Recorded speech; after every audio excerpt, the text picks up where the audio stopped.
Yesterday, when I was closing down this show, we were literally on the last super chat, and that last super chat said to me, Tucker, say it ain't so. So we got last minute at the end of the show, new information on everything that was going on with Justin Tucker. Didn't quite have all the information, didn't have Justin Tucker's reaction. So today, about 24 hours later, we're here. We've got more details. We'll catch you up on all of that. Then, after we go through the Justin Tucker situation, Brian McFarland from Russell Street Report at 12:30. He will be joining me here live to talk about the Ravens salary cap situation, where they can open up room, unrestricted free agents they might target, extensions, Lamar Jackson's contract, all of that. He'll be here to answer all of our questions. Then on the backside, we've got one more topic. Yes, already the Super Bowl hasn't been played yet. We still are a little bit more than a week out, but we already have Super Bowl odds for next year.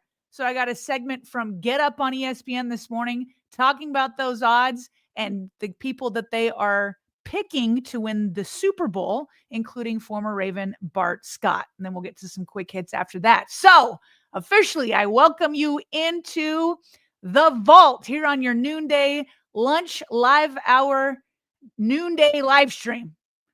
And I want to give a shout out. This live stream is presented by one of this month's small business Patreon title sponsors, Guy Conger. So we appreciate you and your support of the show. I am Sarah Ellison, and today I am solo Sarah. Bobby is still battling the flu. I know that it has actually gotten worse, gone from a viral infection to bacterial. So he's got new medication there. He said that he woke up this morning feeling a little bit better, but obviously he wanted to stay back. He's trying to get himself right because he's supposed to leave Monday night for New Orleans in the Super Bowl. So we continue to give our love to Bobby, wish him well. And even though he's not on the show, he has been helping me prepare for it. That it helps me get here at noon, closer to noon than I've been able to do the last 2 weeks with them out. So appreciate him gutting through on that. Even though I didn't ask him to, he's still trying to help out. Okay. On to Justin Tucker. So yesterday when I found out about this, I was like, what's going on? I had seen a couple of tweets, and then I clicked into one article, and it turns out the Baltimore Banner had published two different articles around the same time. One article was detailing what had happened, and the other article was talking about some what the NFL or the Ravens could do in reaction. And then I happened to click on the other article that talked about what punishment he could receive. And so we only got some of those details. So we'll get the details here. We'll get Justin Tucker's reaction. Then we'll get the NFL and Ravens reaction. Then also the Baltimore Banner themselves, the four people who contributed to the articles that were written yesterday, they did a podcast, and I got some snippets there to get into more details of how this process all played out. So by now, you've probably heard some of these details. I'll recap it. So obviously, Justin Tucker was accused of engaging in inappropriate behavior at 4 different high-end spas and wellness centers in the Baltimore region. And this is according to 6 different massage therapists, including in some of this behavior. It included exposing his genitals, brushing 2 of the therapists with his exposed genitals, and leaving what they believed to be ejaculate on the massage table after 3 of his treatments. Several therapists said Tucker's behavior was so egregious that they had ended his sessions early or refused to work with him again. And at 2 spas, management said that they had banned him from returning. So the Banner said after receiving a tip on January 9th, so the Banner said they started investigating on January 9th after this tip. I bring that up because yesterday I had said I had wondered if this story about to come out had played into Justin Tucker's struggles this last season. But if they got the tip on January 9th and started investigating, then that wouldn't explain this story, or the story, impending story. If you knew it was coming, it wouldn't have played into those struggles.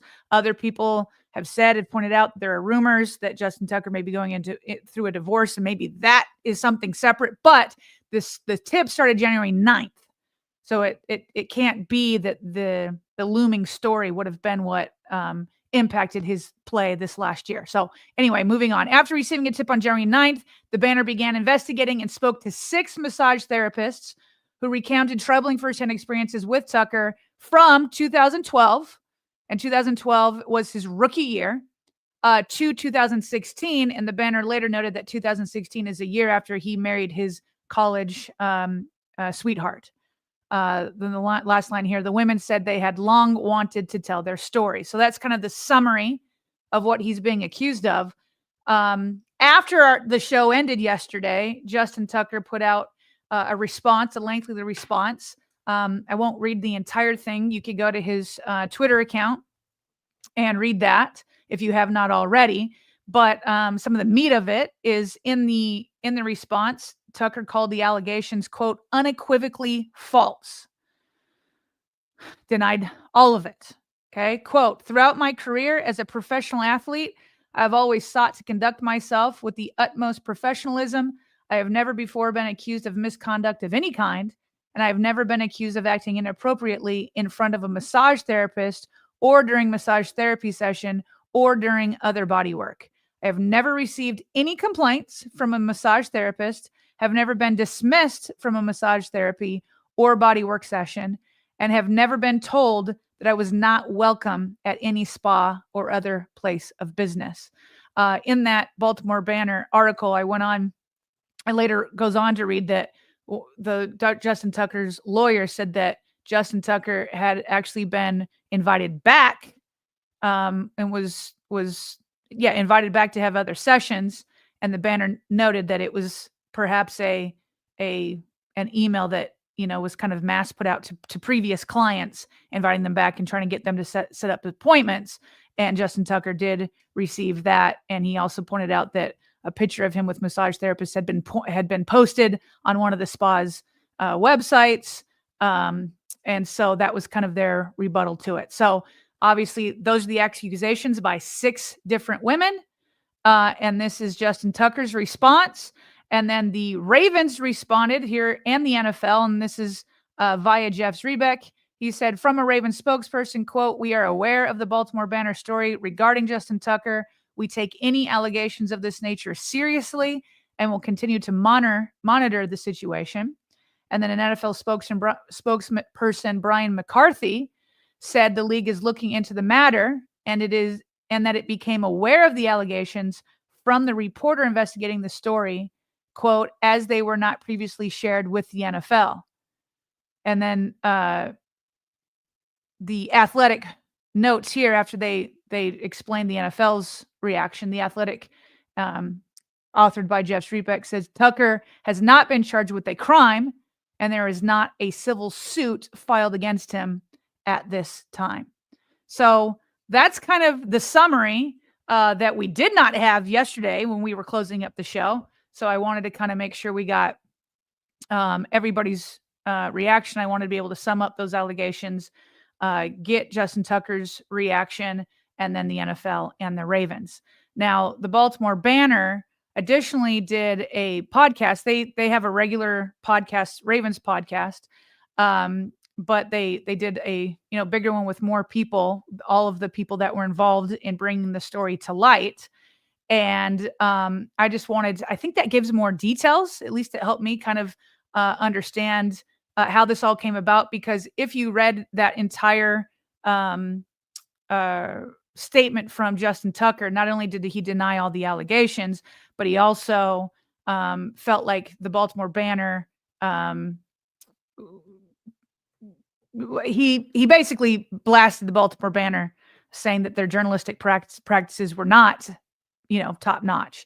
And he said that he hired a defamation lawyer.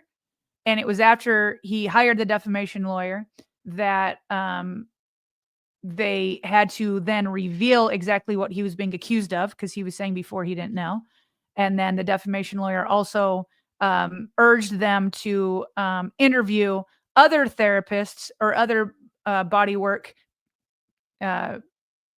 people who have worked on Justin and get their comments on him. And so there were other people who said, well, I've had no issue. So just wanted to put in there his reaction also to the Baltimore Banner itself. So here's the Baltimore banner. I pulled 3 different segments, and in this first one, they're explaining how this came about and how they even heard of the story and kind of their process of going about it. Joined on the Banner Ravens podcast by Enterprise reporter Julie Sharper and investigative reporters Brenna Smith and Justin Fenton. Guys, thanks so much for joining me. Let's start with Justin. How was the Banner first made aware of these allegations against Justin Tucker? Yeah, in early January, someone that I know contacted me and said that they were getting their haircut at a barbershop in Baltimore County, and that people were talking about how they had had information about Justin Tucker acting inappropriately during massages. I didn't really know what to do with a tip like this, so first thing we did was go on social media and just plug in his name and massage. And we were, I think, taken aback to see that there was several tweets where people were apparently talking about this. You know, it wasn't clear how they knew or whether they were just repeating rumors or gossip, but it's something we didn't expect to see being sort of talked about like that. And so we thought we should dig a little deeper. You know, again, I still didn't know really where to start, and that's where we brought in my colleague Julie. Just to pause the clip right there, these tweets that he's referring to when he did a search on Twitter, I had never seen them before yesterday, but I'm sure many of you have. Those tweets stemming back from 2021-ish, around that time. I have now seen them, hadn't seen them before, and so apparently it's those tweets that really got after his tip. Then they were able to search those tweets and then reach out to people because of those tweets. So continuing on here.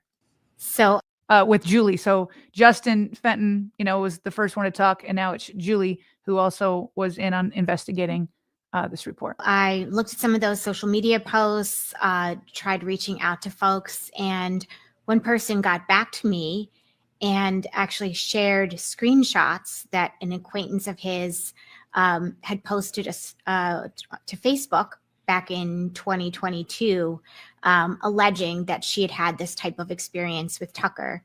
I messaged that person, and I was able to reach her. I interviewed her. She was very eager to tell her story. We found several other folks who said that, yes, she told them about this at the time. And from there, we began to identify other high-end spas and wellness centers where there were reports that these alleged actions had taken place. We used LinkedIn, Facebook, and sort of tried to figure out who was working there at that time. And we slowly began to find additional people who had similar reports. In one case, I called one individual to corroborate a former colleague's story, and she actually even told me about yet another person who I wound up contacting who had a story about a different spa. Okay, so that was kind of the process. Started with the tip, went to social media, Twitter plus LinkedIn. So she was able to, Julie was able to find the first woman that she talked to, who she says was eager to tell her story, and then to corroborate it, they asked others, and then more kind of came out, and that's how they ended up with 6 total. So we've already discussed, they go into more details of what we already talked about, of what he was accused of.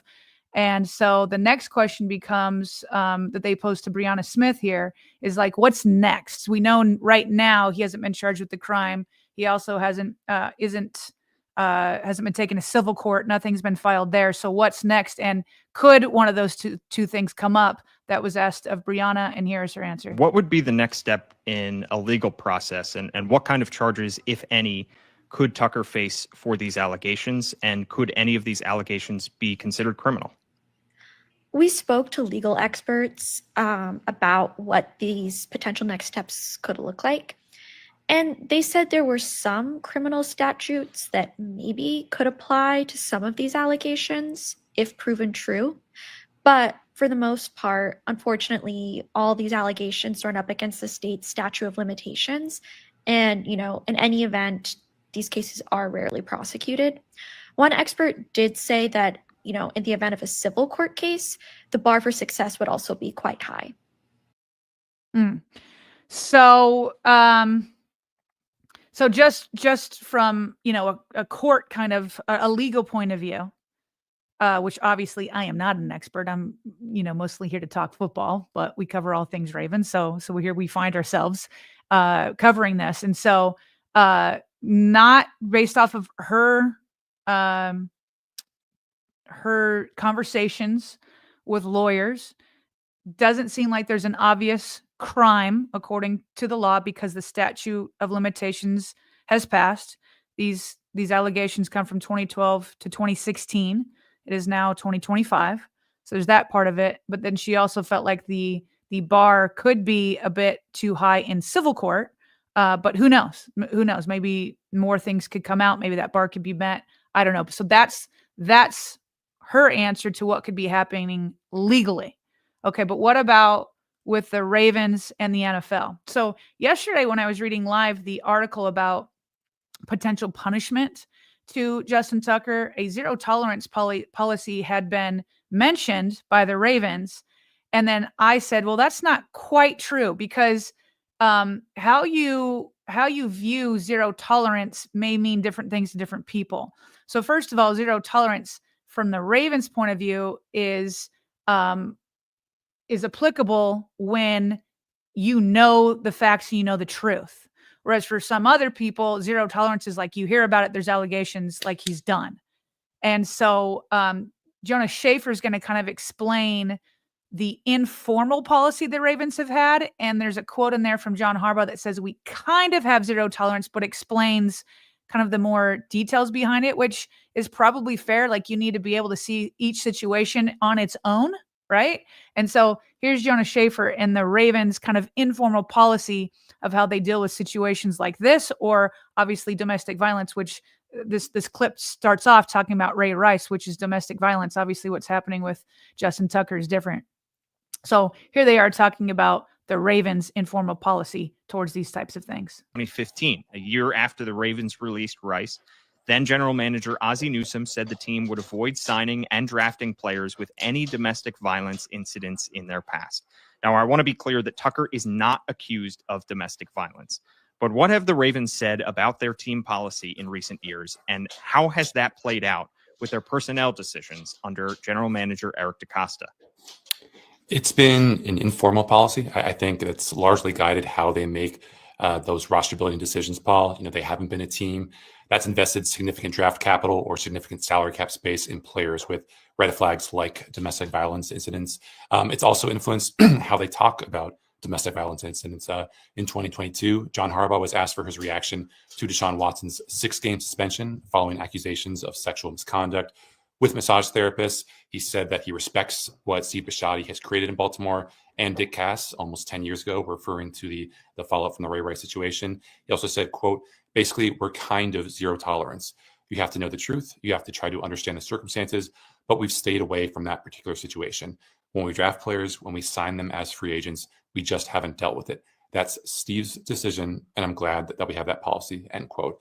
Now, Dick Cass, back in 2015, when he was the team president, said the Ravens did not have a zero tolerance policy with all player misconduct, and that the team was still going to be willing to take a second chance on players if they felt they deserve it. But we have seen the Ravens ball be willing to let the legal process play out with players big and small in recent years, even while they're on the roster or sometimes before it. Last January, before the Ravens run to the AFC Championship game, the team signed running back Dalvin Cook to their practice squad and later their 53-man roster. At the time, Cook was facing allegations from an ex-girlfriend that she was the victim of assault, battery, and false imprisonment at Cook's Minnesota home in 2020. Cook later said that he was, quote, the victim in this situation, end quote. And this past April, he settled that lawsuit with that ex-girlfriend. Also, this past winter, the Banner was the first to report that Baltimore County Police were investigating an alleged domestic assault involving Ravens wide receiver Zay Flowers. But Flowers remained eligible to participate in all team activities throughout the investigation, which police closed a couple weeks later without any charges. The NFL also later found that there was, quote, insufficient. evidence, end quote, that Flowers had violated the league's personal conduct policy. And Paul, when I asked team president Sashi Brown at the NFL owners meetings in March last year about the team's zero tolerance policy, he said that there had been, quote, no change in terms of our philosophy and our approach, end quote. He also said that it was going to be a very complicated situation for the team, for the league that investigates it, and for law enforcement. So that's Okay, so that was Jonas Schaefer from the Baltimore Banner kind of explaining the Ravens' informal policy. I thought he did a good job there because a lot of times the word zero tolerance is thrown around and it's not quite what you would think it would be. So he summarized John Harbaugh's quote, Dick Cass's quote, former president of the Ravens, and then what they did specifically with Zay Flowers last offseason. So when he talked to John Harbaugh, again, he used the word we're kind of zero tolerance, but it's based off of the truth that comes out, the circumstances.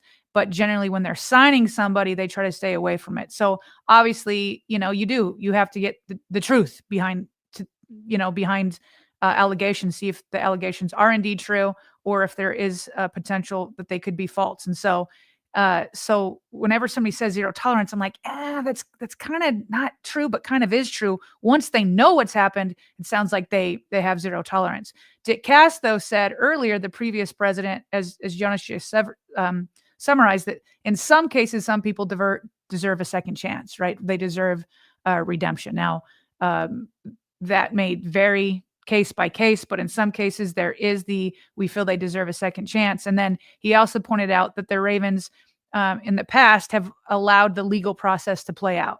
And so he talked about Zay Flowers being accused of domestic violence last offseason, but then after a police investigation, they did not bring any charges. And so the Ravens typically allow these investigative and legal processes to play out. So once they do, then they can make decisions from there. And then from the NFL point of view, we mentioned earlier that there has been no crime charged or that hasn't been anything brought to court civilly, that doesn't prevent the Ravens or the NFL from perhaps suspending Justin Tucker after their own investigation. So as we know with Deshaun Watson, he was suspended 11 games. And so something similar could happen, but it sounds like both the NFL and the Ravens are going to have to do investigations themselves and separate from the legal process and the investigations going on there. So I have been asked for my take on all of this, and I don't think that my take or anybody's take is much different. I, like most of you, we're not there. There's the criminal court, which doesn't sound like anything's going to happen there. The civil court, something could maybe still happen there. And then there's the court of public opinion. And so there are those that are like, look, it is 6 different women, similar pattern of behavior here. And it's like, that's pretty damning when you have 6 different women saying that. And so in the court of public opinion, it's like, you believe the women. There are other people that want to say, hey, innocent until proven guilty. That's the standard in the American justice system. Let it kind of play out. So I don't disagree with any side. Once we find out the truth behind all of this, then if they're proven to be true, then the Ravens should, and the NFL and anybody else involved should indeed put in the appropriate consequences once they get to the bottom of the situation. And then if by chance they happen to be false, which is, it has happened before that allegations could be false, then those who accuse people of false allegations should also have consequences. And so you just have to get to the bottom of it, let the process play out. But it certainly isn't looking good for Justin Tucker in this moment. So hopefully that gave us all the details, since we were definitely kind of last minute learning about this at the end of yesterday's podcast. And so happy to give more details there. And we will definitely update you as more details come out. So real quick, let's get to a couple super chats. And then looks like, there we go. Brian McFarland has joined us in the waiting room. So let me get through a couple of super chats. Then we'll bring in Brian McFarland to talk about the Ravens salary caps. Jang says, do you think the Ravens knew about this ahead of the news coming out, or did they find out like the rest of us? Also, get well soon, Bobby. I do not know. I could speculate, but I do not know. I can tell you guys saw on my reaction yesterday. I had no clue about it, but the Ravens are something different. I cannot speak for the Ravens. Maybe they did know once the story started being investigated. The NFL spokesperson said they found out about it when the reporter was reaching out to them. But I cannot say. I know there's plenty of people who have an opinion that think that they did. Others say that they didn't. I just do not know.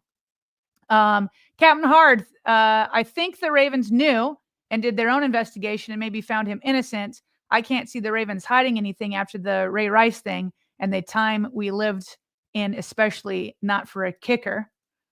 And then Ocean says, still don't get why it took 10 plus years for this. I think a lot of people have that question. Others say, well, it's not uncommon. Anyway, you can go, by the way, they answered that question in that podcast. Go and check out the Baltimore Banner podcast for all of that. Okay, let's officially change gears here. Very heavy and serious and important topic. But also moving on to this offseason and the news that is going on there. We need to check out, as we begin this offseason, the Ravens salary cap situation. And for that, we bring in Brian McFarland. Brian, thank you for joining us. Obviously, it's on a weird time to discuss it, right? The Ravens got knocked out early. Plus, we have this Justin Tucker news. But nonetheless, we do have to cover the salary cap also. How are you? And thank you so much for joining us. Good. I'm great, Sarah. Thanks for having me on. And as was just said, hope Bobby feels better soon. Yes. Bobby, I tell you what, Brian, Bobby has been battling this nasty flu since Buffalo. Yeah. He tried to come back on Wednesday. I know he wanted to be here with you. But literally, as I was talking to him before the show, he was starting to get those fever chills again. I mean, he can't. He's having a hard time getting over it. I definitely feel for him. So, Brian, just to kind of like as an overview here, I saw that you tweeted the other day. You're giving us good updates every time signings are made. The Ravens, as of I think this was January 28th, had just under $6 million in cap space. Obviously, that's not going to be enough to do offseason business. They will open up more. But from your perspective, knowing that the Ravens have like 80% of their starters under contract for next year, knowing there's $6 million, how would you describe the overall health of their salary cap situation going into 2025? Yeah, I mean, obviously, you'd like to have a lot more already, but they do have avenues, whether it's an extension, restructures. They don't have a lot of guys to cut at this point. This year, as past years, it was pretty obvious the candidates. This year, actually, I had to make up some candidates as I'm getting my my story ready, my big article ready, and so that's a little different this year. Although I kind of reluctantly put Tucker in as just one of those guys that I think would happen. Now, obviously, that the complexion of that has certainly changed. So, interestingly, I think for the first time in a long time, it's better for them to create space with extensions than with restructures, because you're looking at the same guys, whether it's Lamar, whether it's Humphrey, whether it's Derrick Henry, guys like that who you'd probably rather extend to create the cap space, because you're going to be able to create roughly equal amounts of cap space, but you have them secured for the future as well. And Lamar's deal next year in 26 becomes a big issue. I think they'd prefer to get out in front of that before they kind of cede a lot of leverage to him, because in 26 his cap number's $75 million. If they simply restructure him this year, that's going to increase that number, which cedes even more leverage to him. And hopefully this time would go a little easier than the last time. I would think it would, because it's only an extension on the present deal. He's obviously going to get paid well. And obviously I think the specter of fully guaranteed is now fully out the window. But those are things. Derrick Henry would be a perfect. This is the second year of a 2-year deal. Perfect time to add a year or two on, and then spread the money out. And so I think those would be, and same thing with Marlon Humphrey. He's 18 million in cash, gives you a lot of leeway. Again, so you could just restructure it, but an extension would be a good thing there. But if they can't get those deals done, then they're going to have to restructure. And those three, along with Roquan Smith, are probably the biggest candidates for that. Those are the ones that will create space. Obviously, if you re-sign Stanley, that's going to take up space because he's not on next year's cap, really. And then you've got Kyle Hamilton and Tyler Linderbaum that are now eligible for extensions. My guess is if they get one done, they'll be happy. I don't see them getting two done this year. And that's just a question of which one they can strike a deal with first, probably. Okay, so let's dive in. You mentioned a lot of good overview stuff that was good. Maybe let's dive in a little bit more. So on the topic of creating space, you said that you're having a hard time finding cap casualties. So here's the list of, I think top 14 or 15 highest paid Ravens. One that's not on this list is Arthur Millette. Maybe he could be one. Is there anybody else that you're like, okay, this is a realistic cap casualty, not a trade, but a cap casualty? Or is there literally nobody on here that you could be like, there's nobody that's a slam dunk, I guess is what you're saying. Well, I mean, obviously Marcus Williams is. I mean, they already redid the deal earlier this month to. And Brian, that because they've already done that, they've already received the money they're gonna receive from that, right? Like this $6 million figure that they currently have, that's everything but what comes after June, right? Correct. That's okay. Yes. So the way they redid Williams' deal, it gave them 9.9 immediately. So without that, they'd be in the hole right now. Okay. So that's already factored in. They will get 2.1 after on June 2nd, by virtue of the post June 1 release. So that one, obviously, that's an obvious one. You mentioned Arthur Millette. That's, I believe, 2.25 million. Not huge, but obviously coming off of injuries, younger guys moving forward. The slot spot, assuming they want to keep Humphrey in the slot now, that makes Millette a little less useful, I guess, because he's primarily a slot guy. So I think he's probably a one. Now, maybe they could say, look, you're coming off of injury. We want to cut $1 million off of your cap number, and we'll be happy to, get $1 million instead of 2.25. That's enough for us. And they can bring him back, no guaranteed money. So they could always, cut him after that if he wasn't among the best 53. They're going to have to do something one way or another. Obviously, this is controversial, maybe, but Mark Andrews, last year of his deal, $11 million. I think, 3 weeks ago, nobody would have thought and nobody would have said cut him. Obviously, right. After the playoff game, that changed a lot of people's feelings. One way or another, something was probably going to have to happen there. Because he likely and Charlie Kohler are all free agents after this coming year. So an extension for whether it's Andrews or whether it's likely, obviously Andrews reducing that cap number would be nice if he's staying. A trade would create 11 million, a release would create 11 million. So, there's a substantial amount there. An extension would not save 11, but you could probably save 6 or so.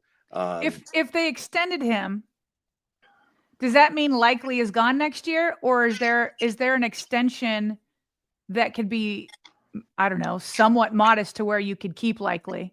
Now, again, I know you could always play with other money if you want to restructure Lamar or Roquan or whatever. You could keep both, but in a realistic world, is there a Mark Andrews extension plus a likely extension later for more money and Mark less? I mean, I guess it's possible. I mean, Andrews is only 29, I think. Yeah. So he's still pretty young as far as tight ends go. I would think an extension. I would think there's going to be an extension for one or the other. I don't see. I mean, I said it somewhere. I think it was on on Twitter at one point. I don't know that either of them wants to be Robin to the other's Batman, you know. Right. And I think for Likely, especially because he's younger, I think if he hits the free agent market, you know, somebody's going to come with a lot of money. And does he want to take less here to be, you know, tight end, maybe not Batman, Robin, but 1A or 1B, you know, I mean, they're both ones, but or does he want to go out and be the you know the top dog and, you know, get 100, you know, who knows, 100, you know, 100 you know, passes thrown his direction, you know, so that's not going to happen here. So my guess is it's going to have to be one or the other. It's just a question of how they decide to work that out. You know, obviously Andrews has been Lamar's, you know, security blanket for a long time, and not that Likely can't be, but you know, that's something they're going to have to weigh.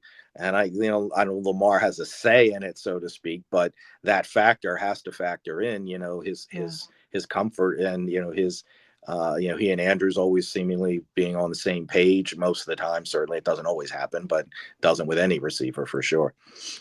Okay, so if they don't extend Andrews, and I'm just trying to figure this out. So to me, they need money, and an obvious way to do that is to trade Andrews and take out his terrible performance in the divisional round. Take that out. They would still be in this, you know, money, this like quandary. Quandary. And so, like, if he's not, let's say, traded, and you're saying you can only extend one or the other, I imagine that they would go with the younger guy, which is Likely. So if he's, go ahead. No, you got it. I didn't like. Do you agree? I'm agreeing. Yeah. I'm saying, yeah. Yeah. Well, why wouldn't you go with the younger guy? And he has a good rapport with Lamar too. Obviously it's not for as long of a time, but he's got a good rapport with Lamar too. And so let's say that they just write it out with Mark. Let's say they just say, okay, we'll keep him on his current salary, and then we'll say goodbye to him, and then we'll extend Likely next year. Do they have, is Roquan and Marlon, are those two contracts enough to open enough space up with just those two? I mean, between Roquan, Marlon, and Lamar, if they wanted to just do restructures and no extensions, I believe that number is right around 36 million in cap created. Yeah. So, I mean, they could, if they just do restructures. Now, again, I don't know that you want to touch, you know, do you want to touch Roquan coming off of a down year? His numbers are, you know, increasing a lot as well. So do you really want to go there? You know, Lamar and Humphrey, you can create it. And personally, if it was me, I would fix the Lamar situation if it's fixable this year. And, you know, get rid of that 75 million number in 2026, you know, flatten that out and create a lot of cap space this year. I'd extend Marlon. Yeah. Because it's time. I mean, you know, and that 18 million, you can create a good 10, 11 there. So you could probably create a 10 and 11 for both of those. Maybe not. And then I'd extend Henry. I'd add 2 years to Henry's deal. Maybe, I mean, this deal only averaged what, 8 or 9 million a year. Yeah. You could go to probably 12, 13 million a year, maybe. Wow. And you know, create about 5 million there. So that's creating 20, 26 million. They're not going to have a big free agent year one way or another, I don't think. Right. And then, you know, if you keep Andrews, obviously, you know, would you keep him, or would you try to trade him?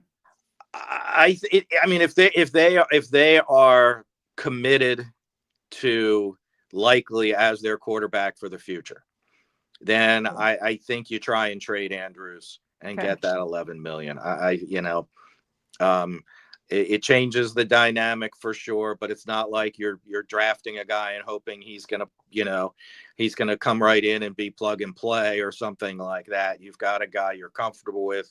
As you said, Lamar's comfortable with it. You know, I mean, when it's been one tight end, and it's been Likely because Andrews was hurt, you know, Likely had some big games. So it's not like he can't fill that role. Right.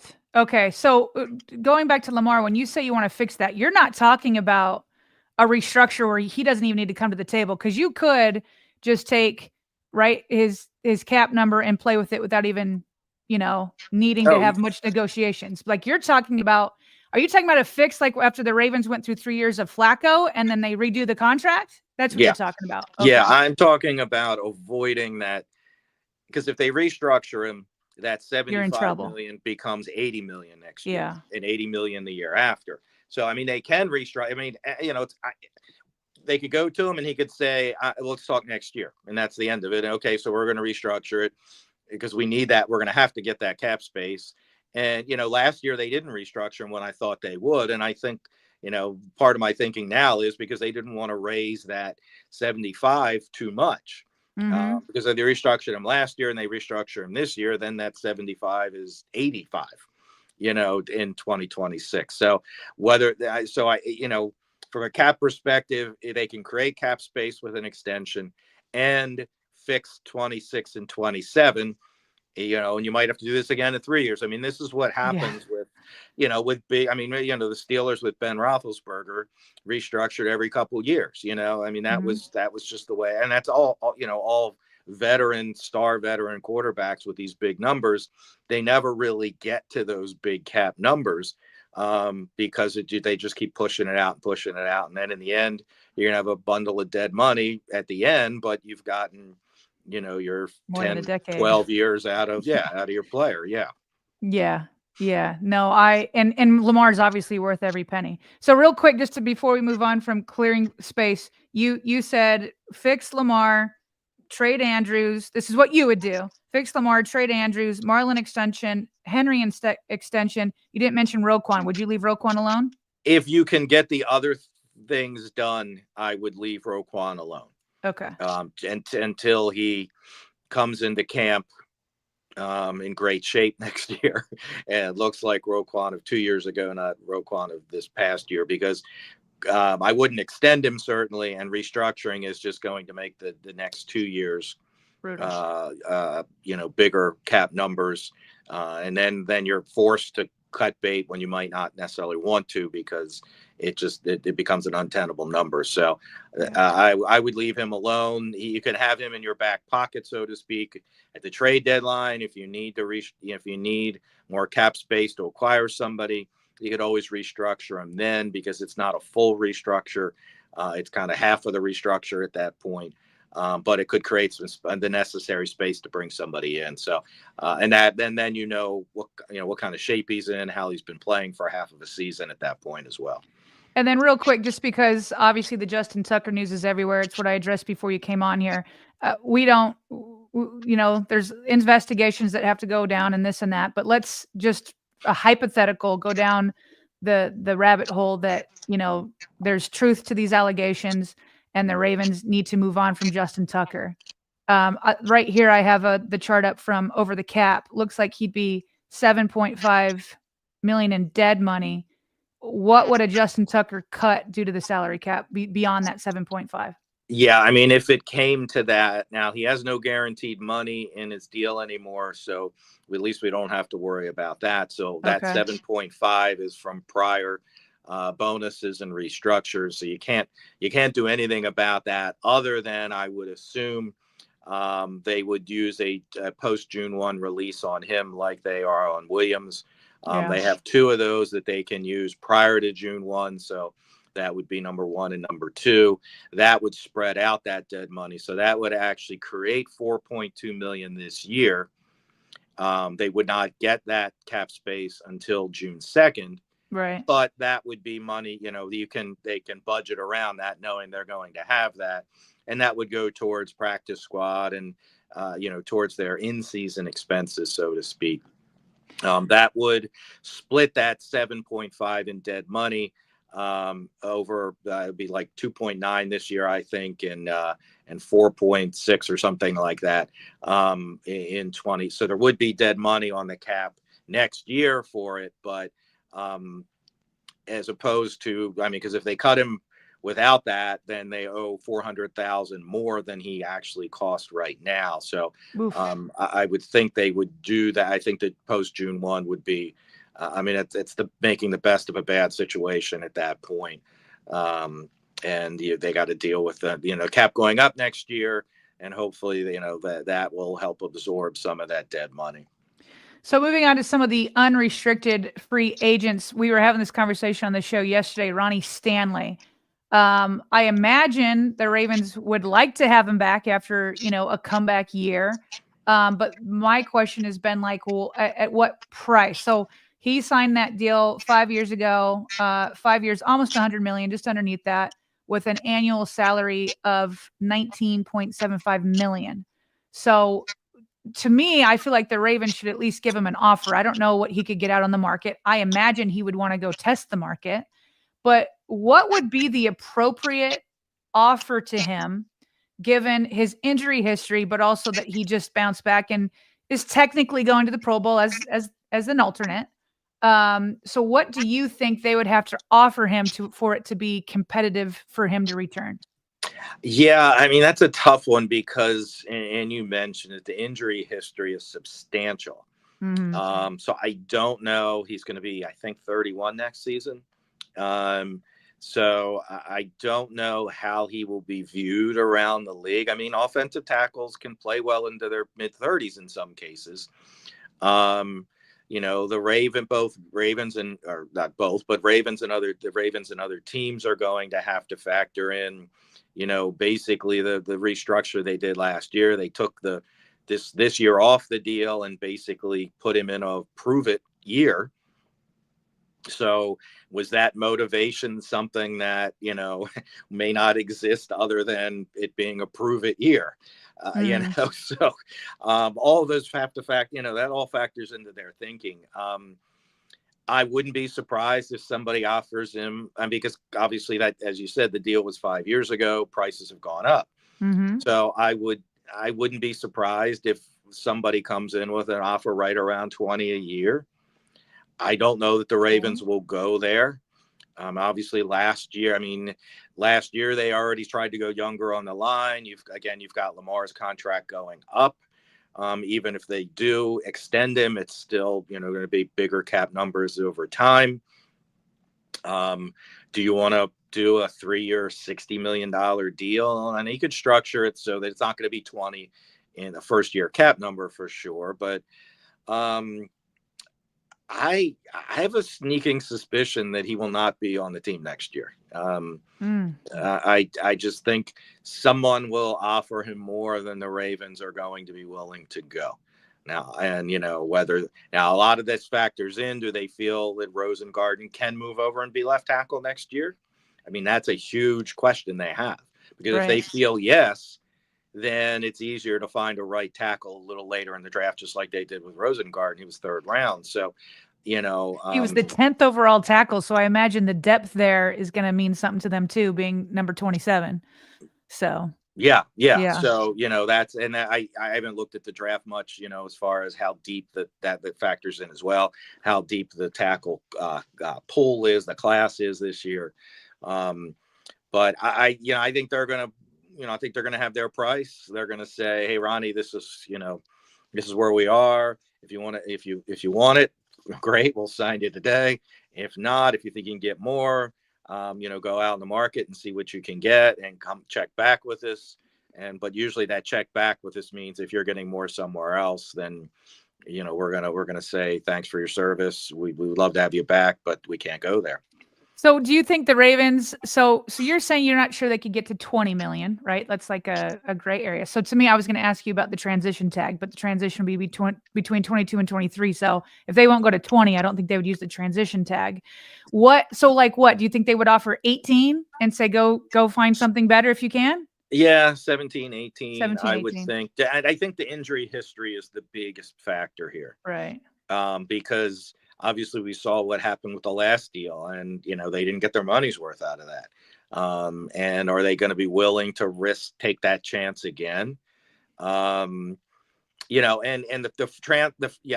thought about the transition tag too, but that's a 1-year deal at 20 plus million.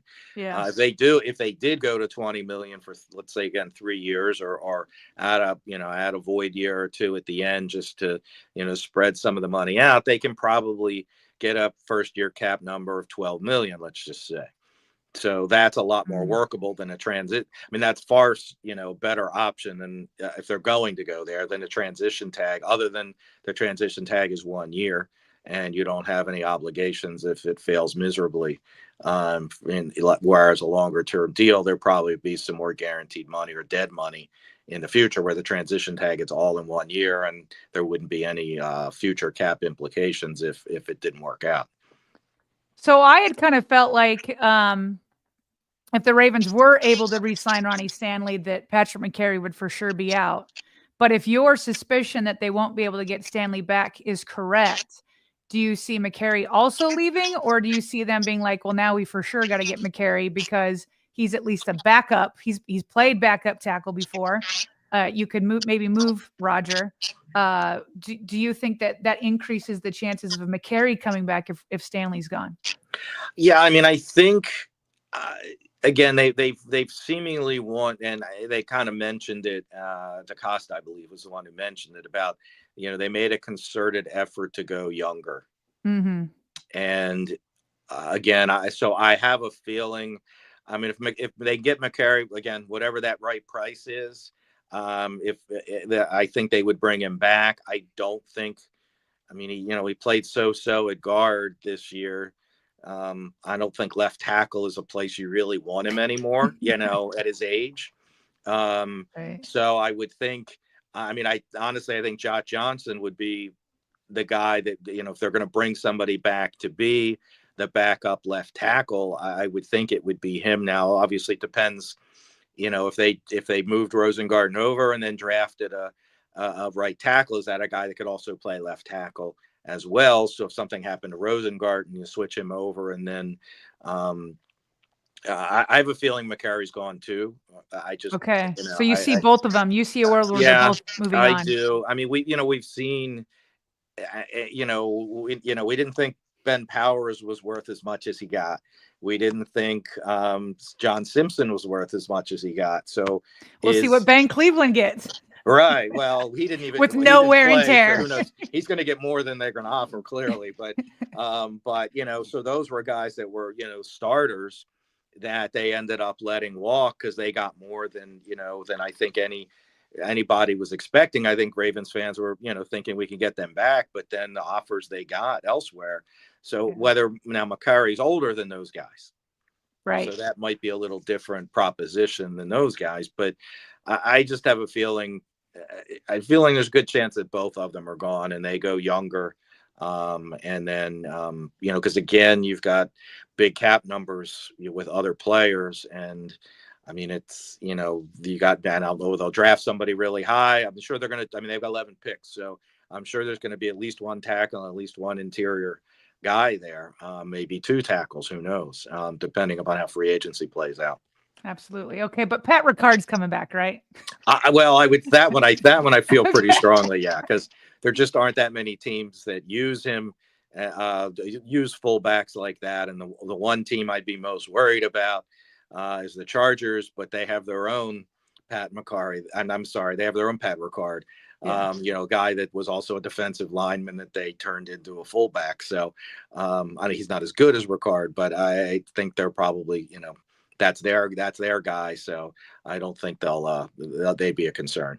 And Ardarius Washington, a restricted free agent, so they have him for 2025. Do you think that they would try to extend him early to get a good deal for a couple more years? Yeah, that's a guy. I mean, that's the guy, whether it was, Geno Stone, whether it was Chuck Clark, those were guys that they extended early, not a lot of years. Washington, and that's a place they could probably save some cap space. Washington is an undrafted free agent. If you give him the low restricted free agent tender, you can match the deal and offer, but there's no draft pick compensation coming back. So it makes it easier for a team to make an offer. And if they, if the Ravens match, we don't have to give up a pick at any point. So my guess is they would use the second round of restricted free agent tender. So that if somebody did sign with an offer sheet and he declined, the Ravens would get a second round pick back. I don't think anybody's going to trade a second round pick for Ardarius Washington. So right. I think that pretty much secures him. That does come with a 5 point. We don't know what the cap is yet, but based on estimates, if the cap comes where we think it is, that's going to be like a $5.3 million salary. Mm, An extension could probably drop that number $1 million or $2 million, yeah. which would be more ideal. So, obviously all these discussions are, you got to make the deal. It takes both sides, be willing and find that middle ground. So, extensions would be the best for all of these guys. Right. But if not, then it's going to have to be some restructures instead.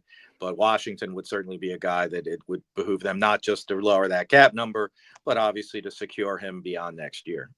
All right, I'll get you out of here with this question. You mentioned that the Ravens will try to get either one of Kyle Hamilton or Tyler Linderbaum an extension done early. Do you have a prediction of which one would be the better one to go first?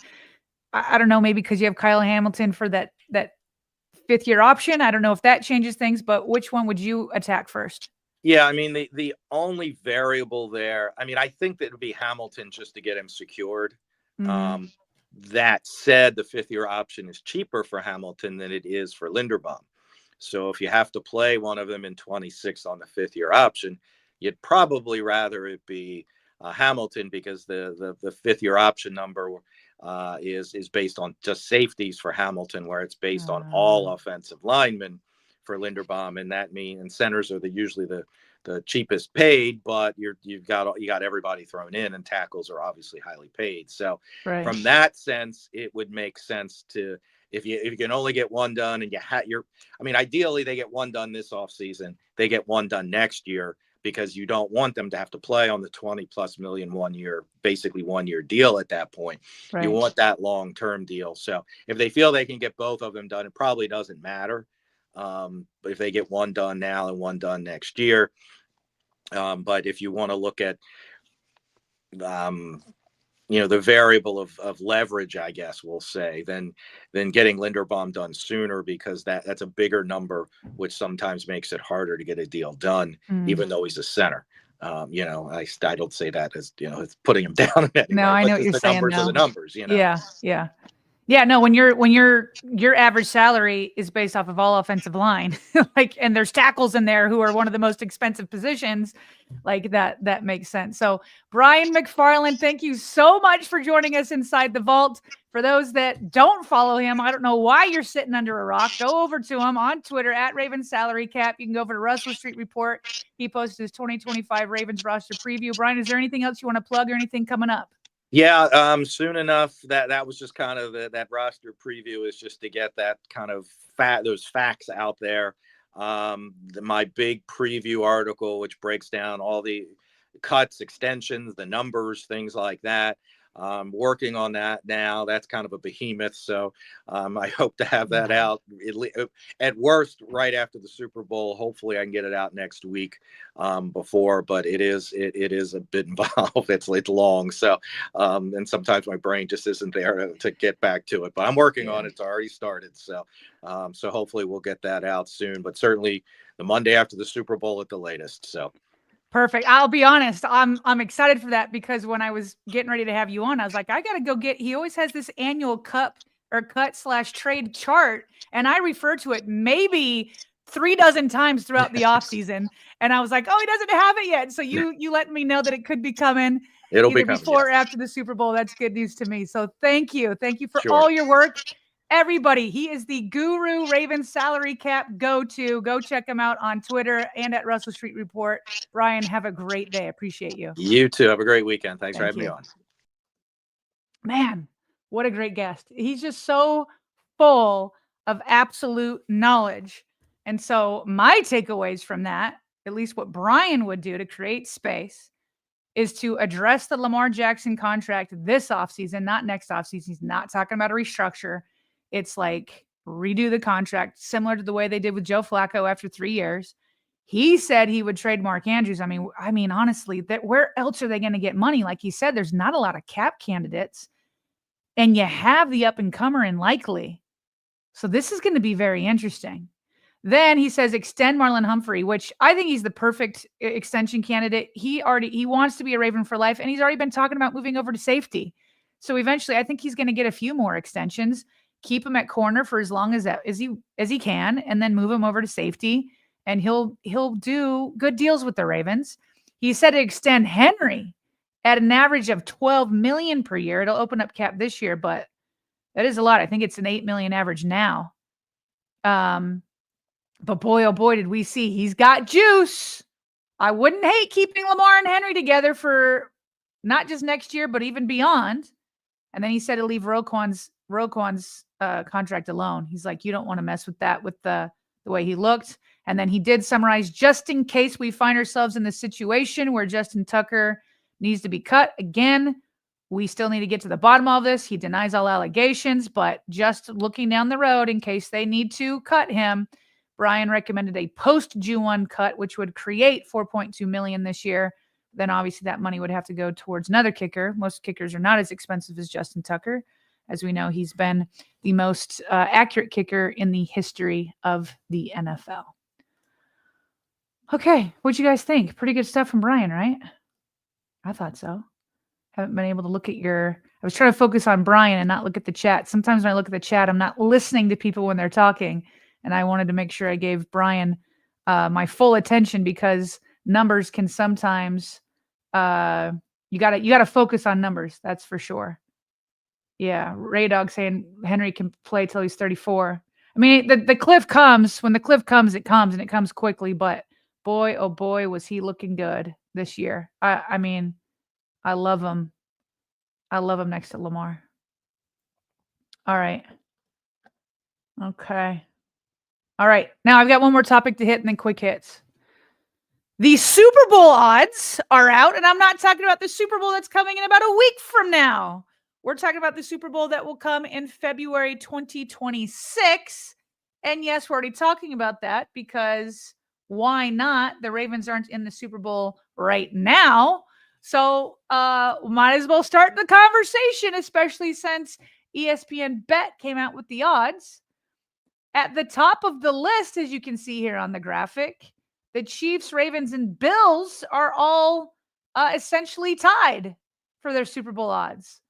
Although Chiefs are in the top spots. The Chiefs at a plus 600, Ravens and Bills both at plus 650. Then the Lions, Eagles, Bengals, and 49ers. And so on Get Up this morning, after revealing those odds, which is really just a toss-up for the top four, especially the top three, I don't know, like eventually Patrick Mahomes and the Chiefs have to lose at some point, right? Like they just can't keep winning nonstop, right? I know we sure hope so in Baltimore. But anyway, so Get Up used these odds and decided to do a pick them with the four analysts that were in studio. So they say, which quarterback, the question is posed, which quarterback has the best chance to dethrone Patrick Mahomes in the AFC in 2025? I will bring in the audio in just a second, but the four panelists that you will hear from is Mike Tannenbaum, Dan Graziano, Bart Scott, and then Mike Greenberg himself. So here is how that conversation went down on Get Up just this morning. One of these days, Patrick Mahomes is not going to win the championship, right? He's not just going to win it every single year. So we put the question up to all of our guys. Who will be the one who wins the first Super Bowl that isn't won by Patrick Mahomes? And I see Graziano, you're taking Josh Allen. I am, because I feel like they've shown, the Buffalo Bills, they're talking about stay the course, one of these years it'll work out for us.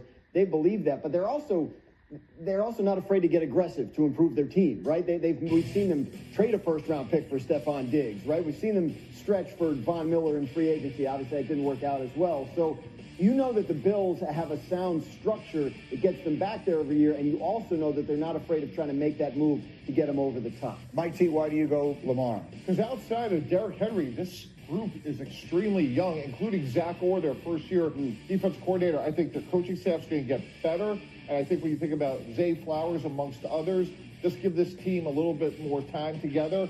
And if they had played Kansas City 10 times this year, Green, it's probably a 50-50 split. I think Kansas City's getting older. I think Baltimore's getting better. All right. And for that same point, when you talk about garage, that the Buffalo Bills are willing to take the big swings, the Baltimore Ravens are more about drafting and development, which gives you a longer longevity with your window. So I think the window is just beginning to open as the Ravens have kind of shifted to a offensive type of organization. I'm going to make one other point here. I feel like the Bills have given their best shot every time and just gotten beat. I feel like the Ravens beat themselves every single year. And that's another reason to take the Bills. Well, no, I feel like maybe one of these days the Ravens figure it out. Like the Bills I think they've been beaten because the Chiefs have just been this much better than them. But the ball bounces funny, and sometimes maybe one of these years the Bills will be this much better. I think they're in a good spot. The Ravens are a solid pick. Joe, what do you think? Somebody from Buffalo needs to make a play. The greatness of Mahomes is that he's got other guys that make a play. Third down in overtime last year, it was Chris Jones who pressured Purdy, threw it away, it led to the field goal. No one makes a play for Buffalo. They missed the field goal last year. Kincaid can't catch the ball this year. You go back 3 years ago, the problem with the 15 seconds left, special teams, defense.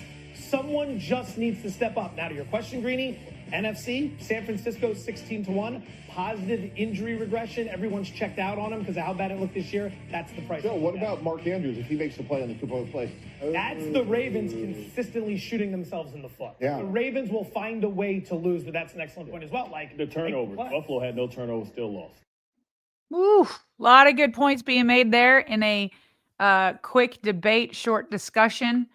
So it was basically everybody there was saying it was the Ravens who they feel like had the best chance to dethrone Patrick Mahomes, except for Dan Graziano. So Dan obviously pointing to the fact that, well, the Bills will make a move to put him over the top. They're not afraid to do that. The counter to that from Bart Scott was like, wait a minute, that's true, but the Ravens window will always be open longer because they can develop people, it's not like just here's our one shot, it's do or die, and then we'll move on. So both of those have a point. But I think Greeny had probably the best point to me. And he's saying when you watch the Buffalo Bills play against the Chiefs are just better, right? The Bills can't point to, hey, we had all these turnovers and we shot ourselves in the foot.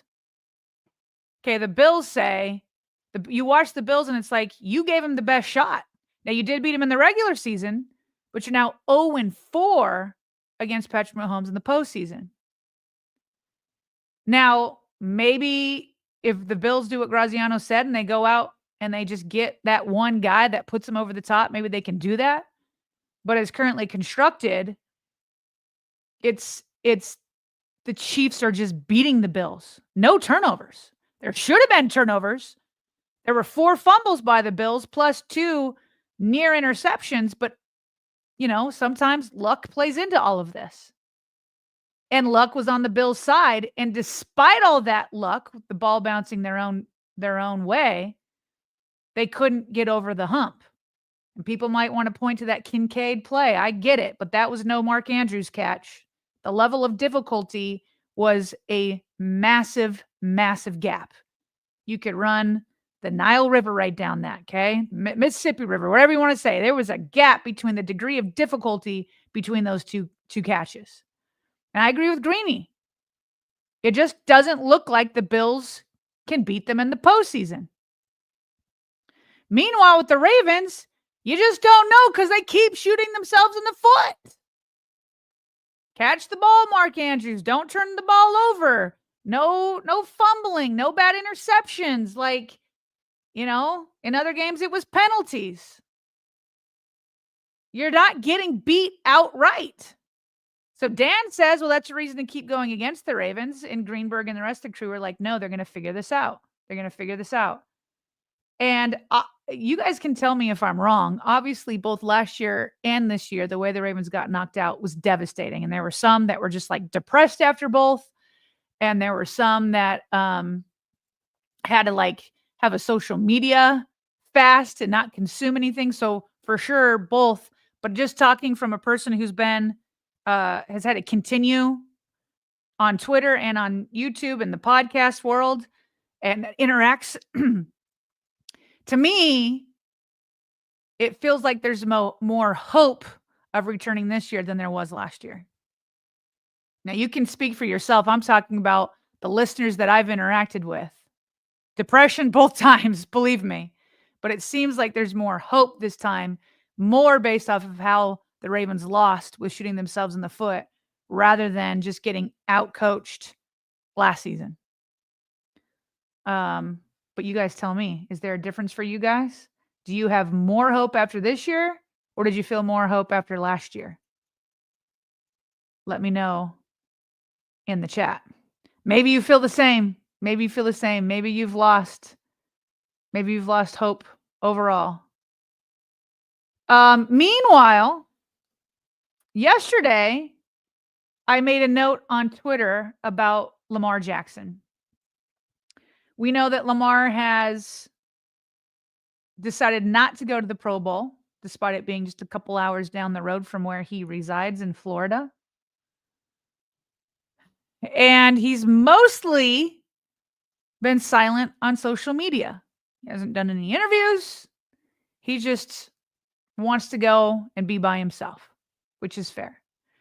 But the times that he has posted on social media, and I noted this yesterday on Twitter, is he's been retweeting messages of faith and strength. So he retweeted this picture to the left that had him quoted saying, "I love you, Jesus." And he retweeted that. And prior to retweeting that, he had retweeted another Bible verse from Lamentations 3:28 through 30, which read, "When life is heavy and hard to take, go off by yourself." Pretty much exactly what he's been doing. Go off by yourself.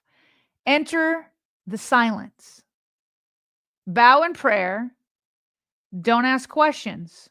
Wait for hope to appear. Don't run from trouble. Take it full face. The worst is never the worst. That's the end of that scripture. I just find it interesting he posts something like that, which is exactly what he's been doing. Go off by yourself. Don't run from trouble. I always say it all the time, right? Look ugly in the eye. Look it in the eye. Some people just like, I don't even want to see it. Thus the social media fasts that people are like yesterday I had 3 super chats for like, okay, I'm finally returning today, which, that's certainly one valid way to go about it. The worst is never the worst. I mean, it's been nonstop. Look at all of these. If God leaves the room, I'm leaving with God. You have to wait on God. The Bible is the cheat code to life. Pray until there is no fear left in you. I need Jesus every day. So listen, a lot of people, or a few people yesterday was like, why do you have to cover this? I don't want to hear about faith. And it's like, okay, that's fine. But to me, if it was anything but faith and somebody else was posting messages of overcoming adversity, if it weren't faith, everybody would be talking about it with Lamar.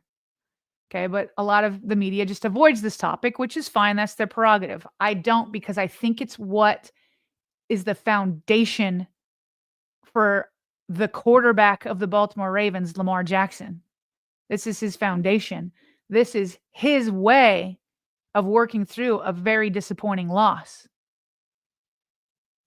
And if others were talking about how they were doing it in a non-faithful way, it would be covered, in my opinion.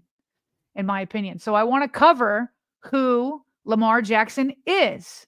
And he's tweeted before how he doesn't like it when people don't acknowledge that. He's like, oh, if I tweet this, you guys are retweeting, talking about it all day. But if it's about faith, you don't do it. So I'm not going to be that person. We do personality profiles of players all the time. This is who Lamar Jackson is. And obviously, I agree with him. Like, you guys hear me say this type of stuff all the time. I always say, don't baby the Baltimore Ravens quarterback the way you baby other quarterbacks. We had this conversation last week. Like, I feel sorry for Josh, they say. With Lamar, it's just the question of, how much of it is his fault that the Ravens lose? And I say, fine, I don't need your pity. I don't need your excuses. You can do what you want. Lamar doesn't need it either. he turns to God and he finds strength in saying, don't run from trouble, take it face on. The worst is never the worst. Enter the silence and find the strength within yourself through your faith and through your own efforts combined. So I just think it's interesting that he's been retweeting these things nonstop and nobody wants to talk about it. But I think it is Lamar's way of restarting the process of trying to come back and become a Super Bowl winner. Got a couple more super chats that we will get to. Hold on. This was the first one. Osmodius Richard says, Commanders should be up there too, to be honest. Oh, in terms of the Super Bowl odds for next year. Yeah, they only showed the 1, 2, 3, 4, 5, 6, 7, top 7. So Commanders clearly have odds that are below plus 1,600 or at it, and they decided to cut it off there. But Commanders, Jane Daniels on an absolute tear in his rookie year. Diamond Bull says, meh, I'd sign Andrews. Likely is going to get the bag, talking 14 to 18 million average per year. Andrews older could perhaps come at 7 to 9 million average per year. Extend Kohler as a cheap number 2. I hear that argument. I definitely would go younger, and I think that you don't even need to extend Kohler. You could draft another Kohler and maybe Kohler can do more than what he's doing, but given what Isaiah Likely can do and Mark Andrews, there really hasn't been much opportunity. So the role that they need filled, they could get through the draft. So they could play Kohler out again next year on his rookie contract and then allow him to walk, and then you could draft somebody to replace that type of role. To me, the argument against Andrews is obviously the age, which you're bringing up here, Diamond Bull. I think that Likely has that rapport with Lamar. I've already said that I would demote Mark Andrews in big moments when the game is on the line. I'm not calling his number first. I'm calling Lamar, Isaiah Likely, Zay Flowers, Derrick Henry, all of them before I call Mark Andrews because of the opportunities he's had in big moments and not come through, not just on the divisional round. We've in other shows I've kind of recapped other moments where he wasn't able to come up big. But I hear you, Diamond Bull, and I want to be as respectful as possible because Mark Andrews is the all-time touchdowns leader in Baltimore in franchise history. And so you don't just throw somebody away after doing that. And I hope that that's not what it feels like I'm doing. This is purely obviously I'm talking about this from a numbers game, from a business point of view, but my heart goes out to Mark, obviously, in terms of the disappointment I'm sure he has. And I appreciate all that he's done in becoming that touchdowns leader. But a lot of times, especially as Brian McFarland just pointed out, there's not a lot of places to find new money. And the one that's staring you in the eye is Mark Andrews, knowing that you have Likely coming up behind him and that he's capable of a lot, quite a bit.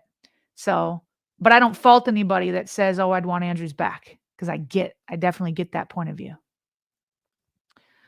Edwin Rice says, last year we didn't play like ourselves and got out coached. This year we beat ourselves. My confidence level for next year is high if we play smart. That's what I thought, Edwin. You're kind of confirming the vibe I've been getting from our listeners. Osmodius says, take away any negative beliefs about religion away from God. Religion is fallible because imperfect people run them. True faith in God will give peace. I have a feeling Osmodius has a lot of experience with this because we've talked before. I know you were born and raised in the LDS Church, and I think you said you've become, I don't want to put words in your mouth. I know that you've kind of switched, but come to the LDS Church. So to me, Osmodius is a person that's thought a lot about it. And yes, religion is always fallible because you're putting up huge expectations, but there's a lot of people within it that fall far short of it. So it gives religion in general a bad name.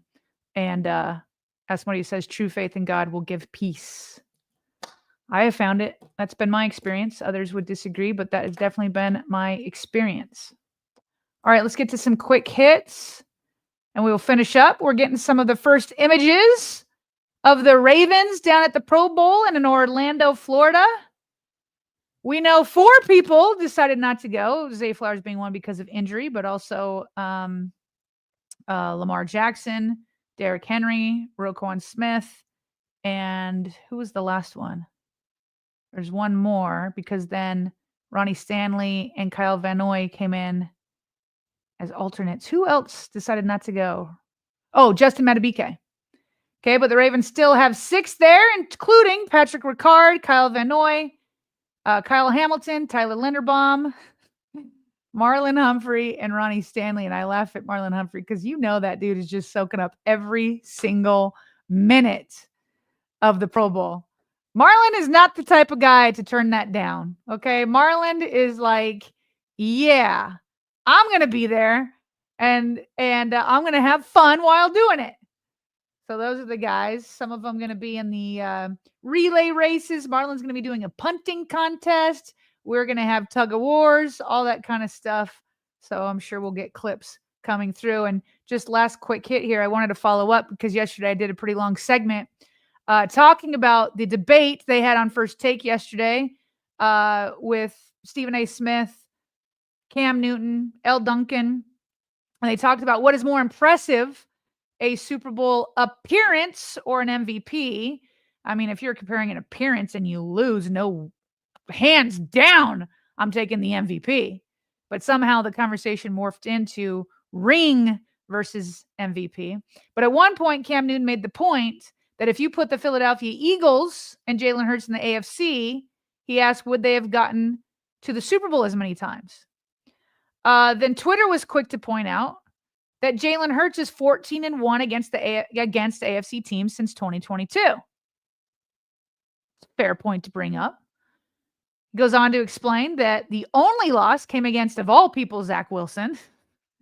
But Jalen Hurts and the Philadelphia Eagles have beaten in the regular season Josh Allen, Patrick Mahomes, Joe Burrow, Lamar Jackson. We all know that just happened a couple months ago. Tua Tagovailoa and Trevor Lawrence. That's impressive. I still think Cam Newton's point stands. Listen, Josh Allen just beat Patrick Mahomes in the regular season a couple weeks ago. It's a different animal once you get to the postseason, and we know that because Lamar and the Ravens oftentimes look unstoppable in the regular season, especially in December, only for January to spell a different result. So I stand by the hypothetical, because we'll never know, that if Lamar Jackson and the Ravens switched conferences with Jalen Hurts and the Eagles, Lamar Jackson would have those appearances also, and probably still along with those MVPs, because it's just not as a competitive conference, although it got much better this last year. Commanders, Lions, Vikings, Packers, okay? But over Lamar's career, for the most part, it's been the AFC. So those are hypotheticals, of course, but I for sure would take those MVPs over an appearance. And yeah, I think that Lamar would have appearances if he were in the NFC. I believe that is the last quick hit. Yes, indeed it is. Okay. Let's get to some patrons here before we close out. There are 4,300 concurrents with us today. Dang, I appreciate you guys. This is why I say I get the feeling that less people are tuned out than last year. Because last year, the negativity was going on for months and months. The fact that we're here on a Friday, okay, and I know that there's Justin Tucker news, and we had a great guest with Brian McFarland, let's be honest. Maybe Brian McFarland's pulling people in here, but a Friday is usually a lower day. 4,300 concurrents on a Friday in the offseason after the Ravens have gotten ousted from the playoffs early, and then this, Justin Tucker situation. So a lot of people still plugged in. So appreciate you guys joining me here inside the vault to break it all down. I also want to thank our patrons, Ralph Parks and David Keck.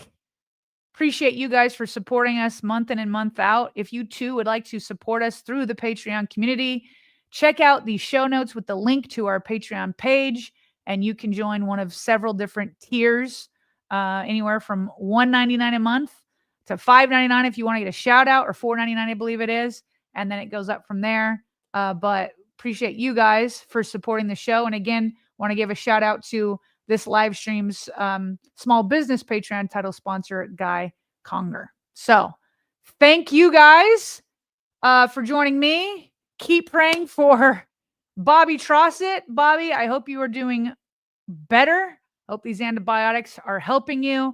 And boy, oh boy, does he want to get healthy so that he can go to the Super Bowl in New Orleans Monday night. We got to get a miraculous turnaround. It has now been that Buffalo game on Sunday. It will have been 2 weeks. 2 weeks. Whew. Everybody stay healthy out there. Oh, here's Bobby right here. He's listening. What you got to say, Bobby? Promise you, I'm never going to Buffalo again. Straight up. Oh, Bobby, here he is. This is day 12. I'm literally losing my mind. I know, because when you're sick like that, you really can't be around other people. Nobody else wants to get that. I know Bobby got a visit from his brother to come and take care of Tilly, your dog. And so it's like you're living alone. You can't do your regular work. This is why Bobby was able to get through the wire nonstop. We're going to need to get a review once he's healthy. And yes, people are making the point. Bobby tried to come in here on Wednesday, trying to will himself to get better. Made it for one day, and everybody here is saying, yeah, he still looked bad on Wednesday. So, Bobby. Yeah, Tila was wondering, Bobby, if you've gotten help. I know your brother stopped by, but I know you have Tilly back because everybody else has to get to work. No, it's been brutal. It's been brutal. I know that's a fact. But Bobby, comment in here. I know I'm gonna hold on a second. Bobby said something. Bobby, tell us how you're feeling. Are you feeling any better since you've gotten the antibiotics? But as you type that out, let me read this comment. He came in, meaning your brother. Yes, I knew this. His brother came in to help him out, to take Tilly, and he immediately started making fun of him. Bobby sent me a picture of him in bed. He did not look well. This was last week. Yeah, but that's what brothers do. They like help out, but while they're helping out, they got to get in a couple jabs, right? They got to. That's what siblings do. My daughter was trying to help my older son the other day that he had forgotten something, and he got so angry. And I'm like, but she's being helpful. And he's like, yeah, well, that I'm gonna use the advice, of course, but you can't let them know that they're helpful, of course. Okay, Bobby, here's the update of how he's feeling. Okay. Sinuses are starting to improve, but I'm feeling freezing cold inside right now. I told you guys I had a phone call with him right before I started, and he was getting the chills again. What is happening in this world? So sinuses are better, but I'm freezing cold inside right now, like full thermal attire on. That sounds like my everyday life, Bobby. I'm always cold. I've always got thermals on. I always got this fireplace on, like every time. And then even in the summer, I need it because people are blasting the air conditioning. All right. Yeah. Well, look at all these wonderful messages, Bobby. See, we're all behind you. We're all behind you. All right. Well, we'll get an update from Bobby again on Monday. We'll see where he's at. I hope he can be here at noon, because that means there's a good chance that he's able to hit that flight on Monday down to New Orleans. Hold on, one more update. One more update from Bobby. He says, the antibiotic is knocking the heck out of me. I'm not even 24 hours in, so really hoping for a turnaround this weekend to give me a fighting chance for NOLA Monday's departure. Oof. All right, Bobby. Ray Dog is saying, Bobby, I told you to go see Lily Phillips. I don't know who that is. Spray with Clorox, Tila says, around the house. All right. All right. Pretty eventful show. More info on Justin. Appreciate Brian McFarland, I, for one, feel like I had a pretty decent idea of the cap situation going in, but I feel like I have a much better idea. Super Bowl odds going forward. Ravens Pro Bowlers down in Orlando. We will have so much more, I'm sure, on Monday. In the next 48 hours, I'm sure there will be plenty of news. And you better believe that we will catch you up to speed on Monday, noon. Let's hope I'm on time. Hope you guys have a fabulous weekend. I know I will. I'm just going to have one because I've already determined it. Appreciate you guys. See you here inside the vault on Monday. Talk to you then.